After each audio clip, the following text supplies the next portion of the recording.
And good morning to those of you in Australia and New Zealand, and a good afternoon to those here in Canada, United States. I'm Michael Haynes, a business growth and go-to-market specialist for small and medium B2B accounting, technology, and law firms. And welcome to another edition of Breaking Through in B2B. Breaking Through in B2B is a live stream show dedicated to educating, empowering, and inspiring leaders of small, medium B2B professional service firms to help them build and grow the firms and have the impact they seek.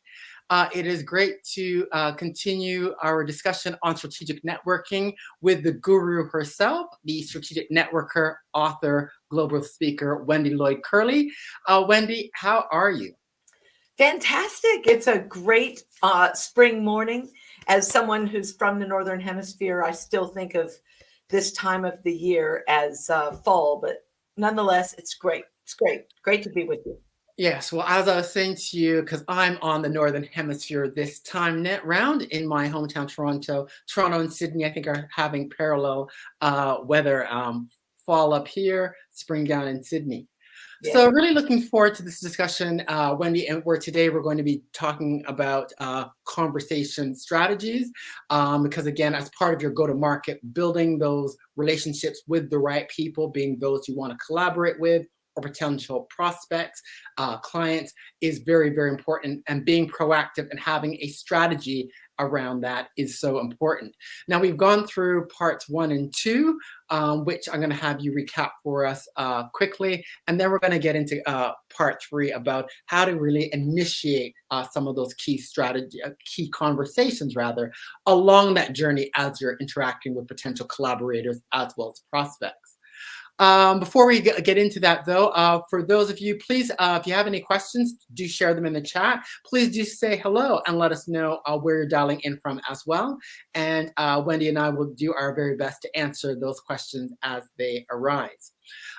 So Wendy, perhaps you can recap for us for the benefit of our viewers.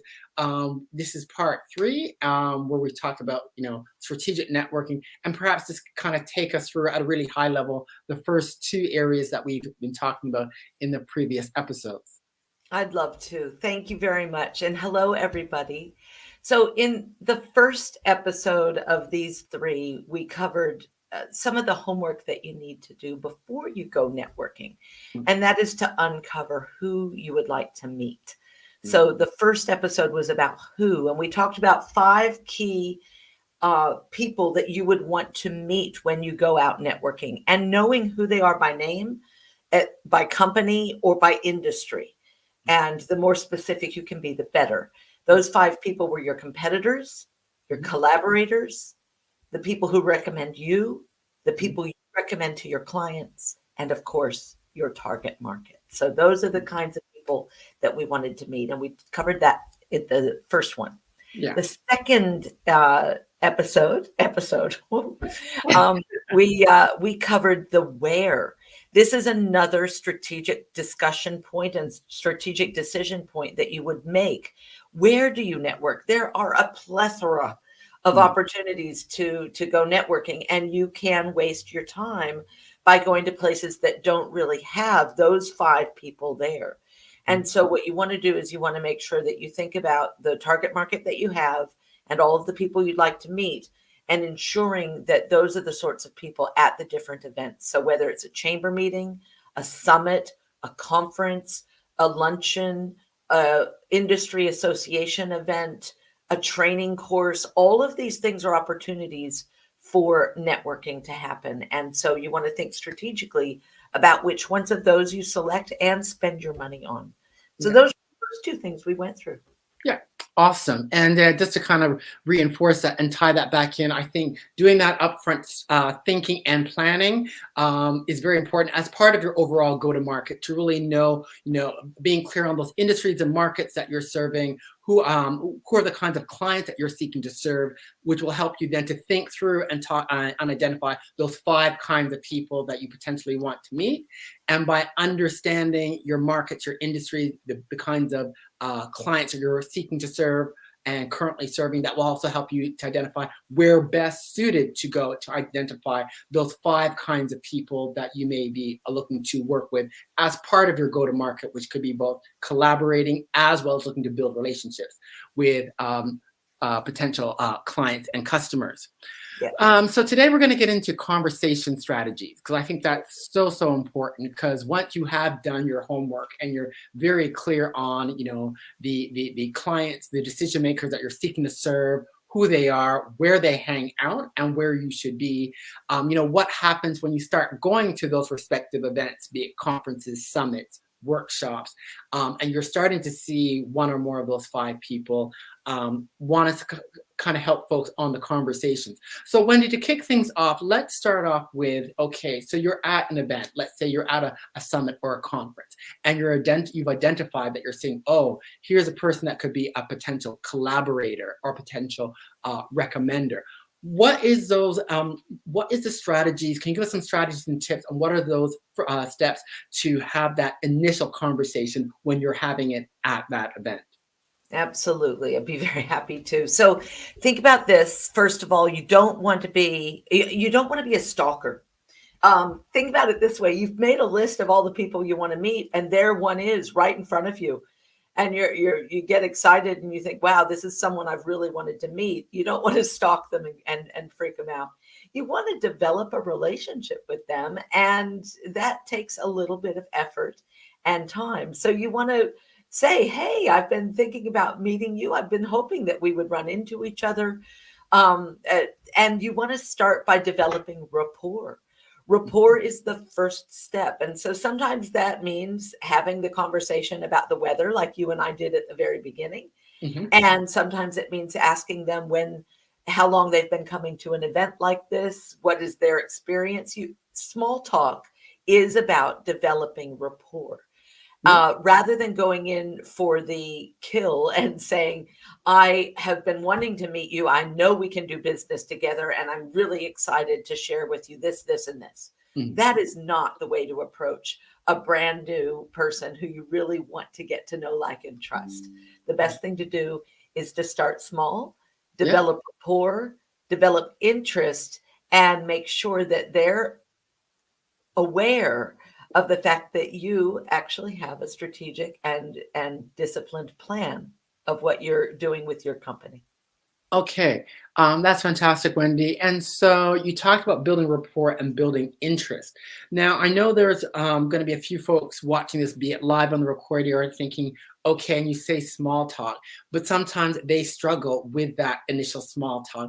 Any tips around, kinds of questions asked or topics to bring up to help initiate that rapport and interest for those who might be struggling and thinking, yeah, Wendy, easier said than done. How do I actually do it? Because this is where they tend to freeze up or, want to make a beeline for, the restroom or the bar. Absolutely. So one of the things that I do, and I think that it's very good advice, is I don't ask people what they do. Okay. I ask people what brought them there. Yes. I ask them if they've been before. I ask them if they know anybody in the room. I ask them if they've had a great day. Mm-hmm. I ask them what keeps them busy. Mm-hmm. I don't ask them, what do you do? Because I think everybody else in the room is going to ask that question. Hi, Michael, my name's Wendy. What do you do? That'll be the first question out of almost everybody's mouth when they are networking. So I like to break that cycle by asking them anything other than what do they do? Right. And that starts to already make them think, wow, that's a different question than what I've gotten all the rest of this evening or this afternoon, right? So I believe that breaking the cycle is a little bit good. The other thing, and this is something we've covered in all 3 elements, is the reason a lot of people feel uncomfortable networking is because they've turned on their sales hat. Turn off your sales hat. You are not there to sell to them. And what makes you and me, to be honest, it would make me nervous if I would walk up to a complete stranger and start to sell to them. What we want to do is make a friend. Mhm. We want to see if this is a person that we'd like to hang out with. Right. Maybe they can help us, Mhm. maybe they can't. In strategic networking, what we're trying to do is have conversations with people, Yes. not necessarily business conversations yet, Mhm. a simple, normal human interaction. Okay. And then we could say, so what brings you here? How could I help you? And there's another hint for you. So we've turned off the sales and we've turned on the generosity. How can I help you? Who could I introduce you to? Who would you like to meet? Is there someone here who I might know? Now, if I've never been to that event before, then I might not know anybody who's there. Right. I have a whole database of people in my head, in my Mhm. phone, and in my CRM that I Mm. might be able to connect with you, a new person. Mm. And so asking them who they want to meet starts to get the juices flowing. Okay. And by asking them who you might be able to introduce them to in order to improve their business, they will very likely be able to ask the same of you. And it wouldn't be inappropriate for you to be able to bring that up yourself, even if they don't, Right. because you've already been generous. Awesome. Awesome. So in that initial conversation, I really love what you talk about in terms of some of the tips around what brought you here, what keeps them busy, because everyone, I think that can be a really good opener because there'll be lots of things to talk about from a work perspective, even potentially a personal perspective. And then that offering to help, how can I help? Who do you want to meet? I think those are three really great uh, one-liners, for lack of a better word, to have in your arsenal as potentially to leverage as part of that initial introduction, that initial conversation. So You that's know, you know what else? There's two more things that have come to mind while you've been recapping, and one of them that I know I ask all the time is, so what do you like to do besides work? okay. What do you do for fun? Yeah. Fun is one of my core values. I think that people who work and don't play um, um, uh, need to play more. And Yeah. so I like to ask people about what they do for fun. And it's really great to get their feedback. And it's an opportunity to make that, to develop that rapport. Yeah. I did talk about small talk at the beginning. Right now we've got a big grand final coming up for a big professional sports event, and that might be important to them or it might not be. But by letting them know that I'm involved in it, then they might share with me what kind of sports they like and what they get involved with. And again, it's about developing rapport. Um, Awesome. and one other thing that I really like to talk to people about is I don't like to ask them what their biggest problem is at work.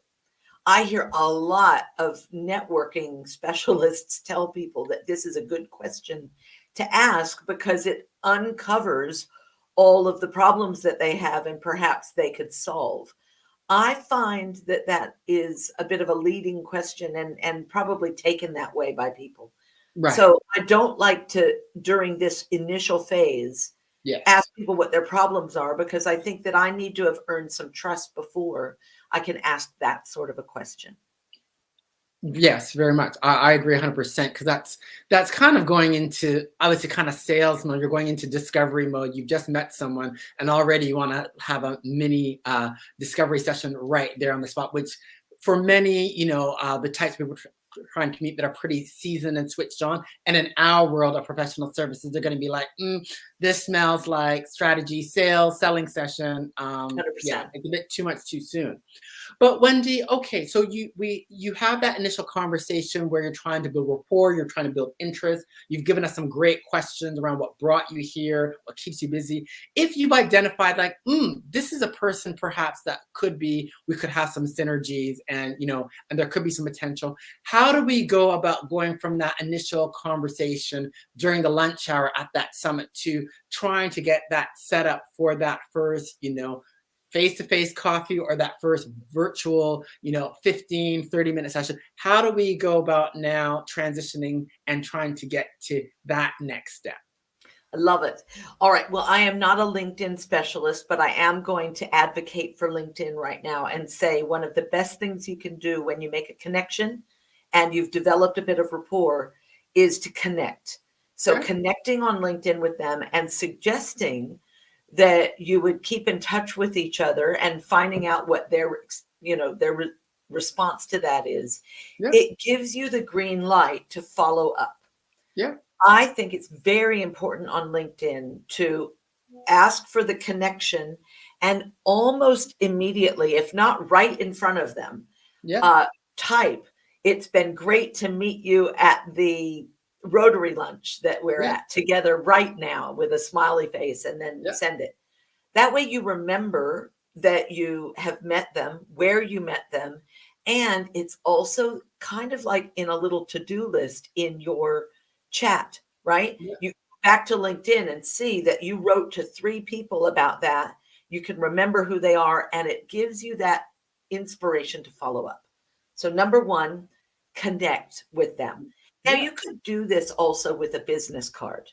Mhm. And I also have learned over years to ask for permission to write on their business card. Mhm. Different cultures have different beliefs about the premium quality business cards that they give Yeah. you. But is it all right if I write on this? Of course. And I'll write on it where I met them and I'll say, listen, we'll be in touch. So Yeah. that's 2 different ways to already be letting them know, let's keep this up. Let's keep this Yeah. conversation going.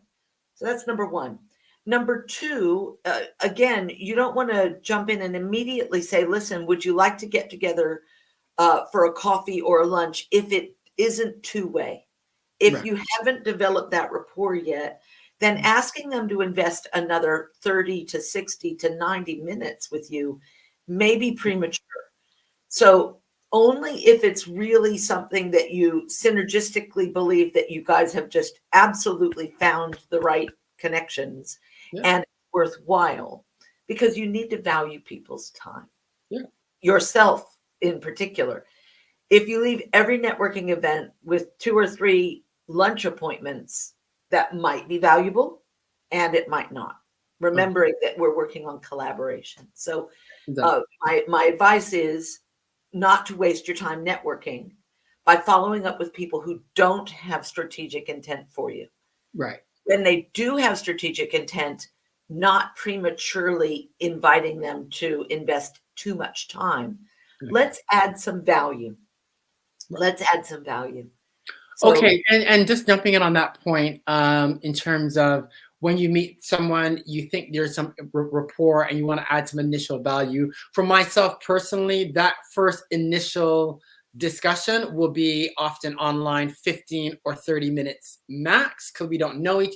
It's still early days, conscious of people's time. So just following on that, you mentioned about adding value. So, what would be in terms of adding value in that initial conversation, which I tend to think, I think less is better than more. So, that short initial 15, 30 minutes, what are some things, and when you say about adding value, what do you suggest in terms of some things that could potentially be useful in adding value in that initial, I'm going to call it, in that initial, meeting, be it 15, 30 minutes? let me give you a couple of examples. You making people feel good will always score points for you. So if you were to write a post Mhm. about meeting people and particularly tagging the person that you've just met, and Yeah. then writing to them and saying, by the way, this week my weekly post was about the serendipitous moment when we got to meet, or something like that. Yeah. Really glad that we got to meet. I even wrote about it this week on my LinkedIn or in my email newsletter, and I thought I'd send you a copy. Mhm. Making people feel good will always score you points. Okay. So making them feel important, making them feel good, and giving them that insight.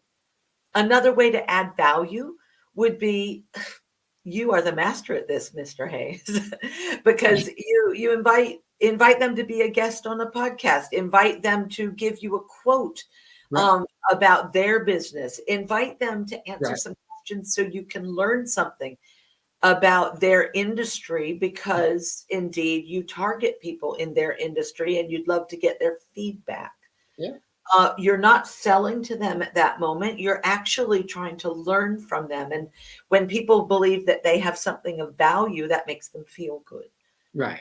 Um, you could send them some homework, like here's a video I did, or here's a article that I think that you'd be interested in. But that's making them work, and you might not have that sort of relationship yet. But then again, if you read something that reminds you of the conversation you had with them once, Yeah. it would be worthwhile sending them something that says, I thought of you when I read this article. Yeah. You're not asking them to read it. You're simply saying, I thought of you. And those touch points are super important. Okay. So making them feel good, potentially, sharing, I saw this article, this white paper, thought of you, and yeah, so that could provide some what I call air advice, insights, recommendations that could be of helpful. Definitely are two things. So that's fantastic. Yeah. That's great. So Wendy, okay, well, one thing I want to kind of take a step backwards to. So we talked about when you're meeting someone, you're at an event, you're at a summit, and you have that initial conversation with, some of those, using some of those suggestions, those prompters, when you're meeting people that you think it's worth taking that next step. What happens though, and I'm sure we've all come across this where we've been at an event where you've met that person and you're not seeing it's just not clicking, it's not the right person, or you're just not clicking for whatever reason. And you've got about 45 minutes for that break in the conference, and you're eyeballing some other people you want to meet. How do you this is getting a bit tactical, but how do you maneuver yourself out of those conversations where you're feeling that it's not the right fit, there's that misalignment, and you've got limited time, that you do want to try and meet some other people. Any quick tips around how to maneuver those kinds of situations? I did promise the people who I told about this that I would do that. Here's my hint. Number one, it's a hint for people you like and people you want to get away from. Right. Because everybody who's there in that 45-minute break or in that lunch break or at that time, everybody who's there wants to connect with more than just one person, wants to work the room. Yep. So with that intention, give them permission to do that. Okay. So when you've had a conversation, you've developed some rapport, you know that it's worth following up with them, or you know that it's not. Mm-hmm. Make the close and close the conversation by saying, gosh, it's been so wonderful to meet you today. Thank you so much for your time. Let's go and meet some other people while we're here. Yeah. And then move on. Okay. And do it in a way that you would do with either the people who you want to continue the conversation with or not, because it's very, very selfish to hold on to someone for the entire 45-minute break. Yeah. And it's very selfish of them to hold you as well. So a way to exit that is to, in a sense, make it your fault. Say, listen, I don't want to take up all of your time right now. Let's go and meet some other people. Yeah. And let's make sure that we stay in touch if that's someone you want to keep in touch with. Of course, you can always say, maybe we should connect on LinkedIn so that we can stay connected with someone that you don't intend on continuing the conversation with, but it won't hurt to be connected. That's another good closing kind of, I'm about to move on conversation.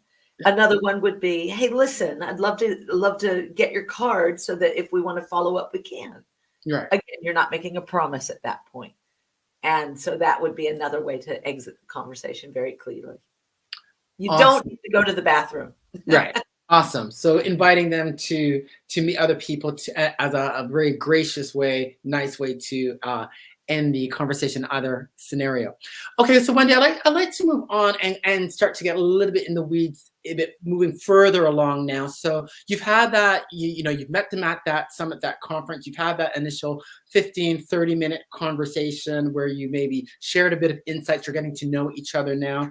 Now, I want to be thinking about some of those subsequent conversations where let's talk in terms of potential collaborators. So you've met a CEO of another professional service provider firm where you think there could be some opportunity to collaborate, doing a workshop or developing content. There's some synergies, and how do we now start to go about and start pursuing those discussions now to start kind of moving towards, I'm going to say, for lack of a better word, I guess kind of executing on our go-to-market, where we're looking now to start collaborating strategically, and we want to kind of start progressing towards that, kind of really working together and progressing that whole client relationship. What are some tips on how we can start kind of moving the relationship and getting that nurturing in that whole client interaction, collaborator engagement and interaction? I love it. So remembering exactly what you're saying, there's a couple different types of people that you're trying to get to know, like, and trust, right? Yeah. And you are, of course, targeting your client development as well, your go-to-market strategy. So for every instance, how can you help them grow their business? If you are asking them that sort of question in your subsequent conversations, then the answers will begin to become clear, and you can start to say, well, maybe we should collaborate on that. Yeah. Or maybe I could actually help you with that. My business actually covers this, and our accounting firm does this, or our IT managed services would actually solve that problem for you. Right. And then you could move into a sales conversation, but always saying, how can I help you grow your business? How can we help each other grow our business? And that is the way to have that conversation in both instances. Right. Collaborative environments where you say, maybe we should combine our go-to-market strategies a bit because we actually target the same sorts of clients. Yes. Perhaps it would make sense for us to run an event together, or to do a podcast together, or to continue to develop a resource pool together that would make our clients more successful. And then I could talk about how great you are, and you could talk about how great I am, and we could make this move. See, it all comes back to developing highly valued relationships with each other. Yes. And I have a program that I teach sometimes to people called the 7 Steps to High Value Referrals. And it all starts with an initial meeting, right? Right. That's what networking strategically is all about. You meet the right people, and then you develop the opportunity to learn and get to trust them, and then to find out more about their business. Trust comes before knowledge. Right. Trust comes before knowledge. So the trust and the rapport building all then leads to finding out more about their business and what their business strategies are. And from there, you then begin to develop very specific programs together that will help both of you grow. Growth is the opportunity. Got you. So building the trust and rapport will then lead you to then having those to progress the discussion to understanding around that person's business, their objectives, what they're looking to do, asking questions about how you can help them meet those priorities, objectives around what they're doing with their business, to then unlock and identify what are the kinds of opportunities which might be in terms of collaborating, providing insights, intel, working together to do events, introductions, what have you. Even changing the way that you do business by asking questions of your clients as they are onboarded, and being able to have one of those questions be about your new business referral partner's business. And so being able to refer business to them quite regularly, and vice versa. These are the goals. The goals are to get to be referral partners with people. Yeah, absolutely. And or to be a service provider to them. Yes. Yeah. And that's the real ultimate goal of strategic networking, is to identify the people you want to have those relationships with, and being very specific about the quality of people that you work with. Absolutely. And that is so critical and important, because that really ties in when we're talking B2B professional service with how our buyers buy. It's very much all about the who and tapping into those trusted advisors, partners, collaborators. That is at the essence. And so building that trust, and so that you can then be working with them is so critical and important. Yeah. Wendy, this has been, I think, very useful and yeah, it's been quite insightful and useful as you've taken us on the journey of how to progress through from initial conversation to at an event to that first, initial virtual coffee, in-person coffee meeting to those subsequent discussions where you're really trying to build that understanding and unlocking those collaborative opportunities and or potential client opportunities as well. This has been great. Wendy, for those who want to reach out to learn more about to learn more about you, about strategic networking, how can folks go about doing so? Well, my website is strategicnetworking.com, so you can go there. You also, I did bring the book to show you. The book that I wrote is called Stop Wasting Your Time Networking, and it's about being collaborative. And when I wrote the book and then reread it, I realized that it needed a little bit of homework to it. So I did make a workbook that's available as a download that you can easily download in order to put what's in the book into practice. This book is a working book. It's something that would enable you to start to think and make lists and write things down. And so the workbook is a really good structure to help with that.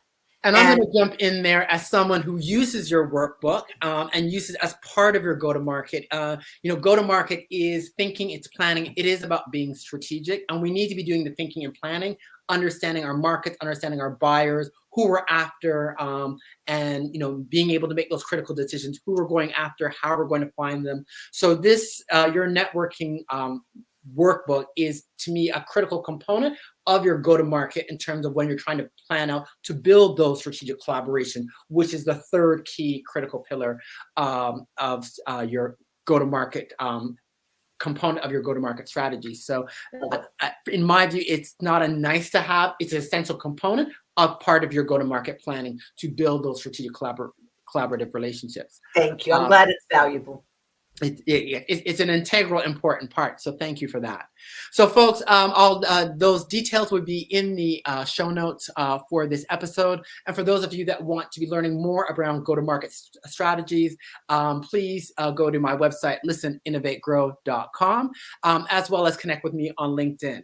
So that's it for now. Wendy, thank you so much. Fantastic and insightful as always. And to everyone else, have a great rest of your day. And we'll see you next time on another episode of Breaking Through B2B. Until then, bye for now. Bye.